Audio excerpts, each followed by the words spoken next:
Il s'en est fallu de peu. Pouf. Il y a quelques minutes, nous sommes occupés de Gérard Klaus, le démoniaque Canoniao, lanceur de bulldog. Puis, un autre super vilain du nom de Time Lord est apparu par surprise et nous a mis une raclée.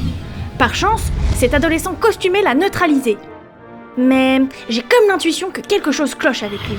Il dit s'appeler Timeline, du coup, je me pose des questions. Ça sent le n'importe nawak temporel à plein nez.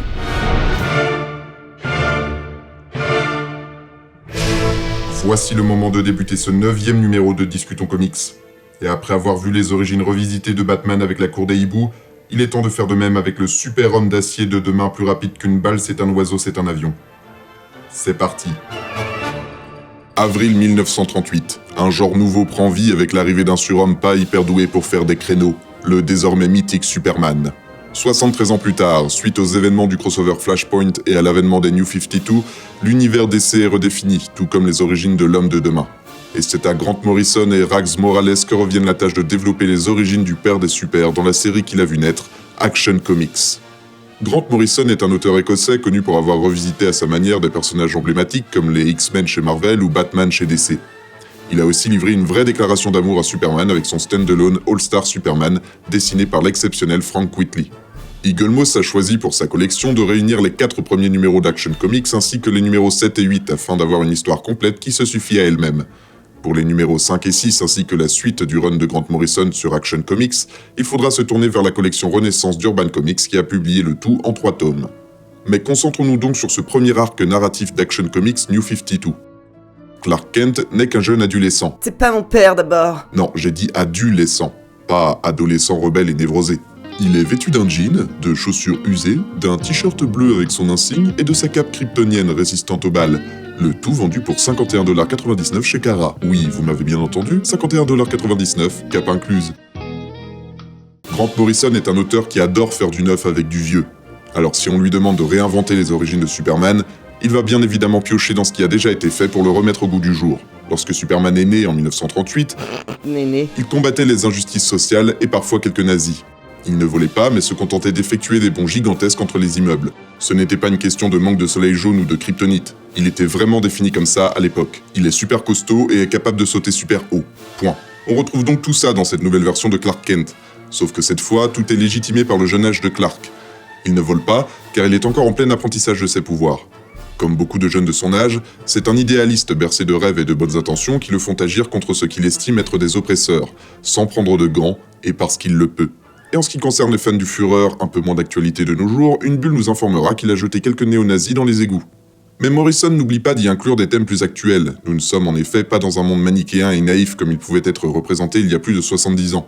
Dans ce récit, Superman sera également confronté à la méfiance des citoyens et à l'armée américaine qui cherchera à le torturer pour le neutraliser, aidé par un certain génie scientifique, économe en Head and Shoulders. Cette vidéo n'est absolument pas sponsorisée par cette marque de shampoing. LOL. Dop L'Oréal. En outre, on retrouve bien évidemment tout ce qui fait que Superman est Superman. Le complexe de l'identité secrète, les journalistes Lois Lane et Jimmy Olsen, le passé kryptonien, la navette berceau... Et le slip ? Non.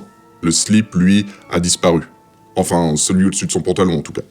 En outre, l'action super-héroïque à base d'ennemis interstellaires ou de cyborgs maléfiques n'est pas en reste. Il est d'ailleurs agréable de voir que dans une seule histoire, Morrison arrive à inclure un grand nombre de personnages connus de l'univers de Superman sans que ça en devienne brouillon.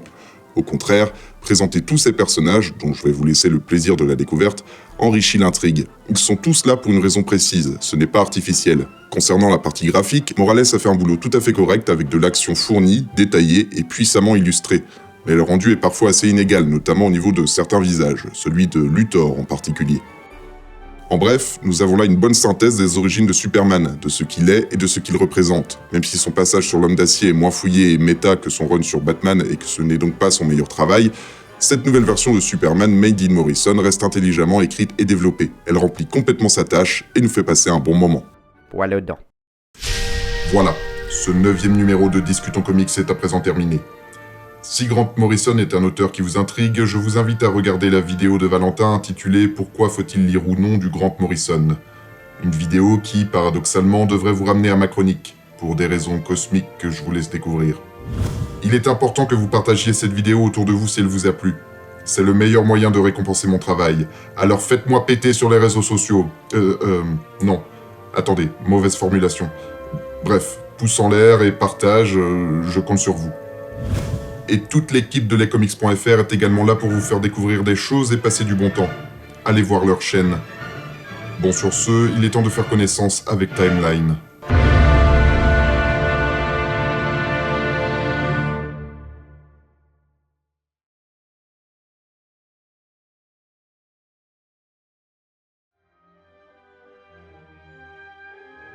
Hummingbird, tu sembles méfiante. C'est le cas, Vox. Dis-moi, Timeline. Toi et Time Lord, vous êtes de la même famille? Pas à ma connaissance, pourquoi? Je trouve que vos deux noms se ressemblent beaucoup. Beaucoup trop pour que ce soit une coïncidence. Et puis, vous débarquez tous les deux ici à quelques minutes d'intervalle. Tu es encore jeune alors que Time Lord semble avoir déjà bien vécu, et vous avez tous les deux des noms en rapport avec le temps. Donc si vous n'êtes pas de la même famille, vous êtes peut-être la même personne. Que dis-tu, Hummingbird? C'est de la folie. Non, Vax, je comprends sa réaction. En fait, elle est tout à fait légitime. Laissez-moi vous expliquer.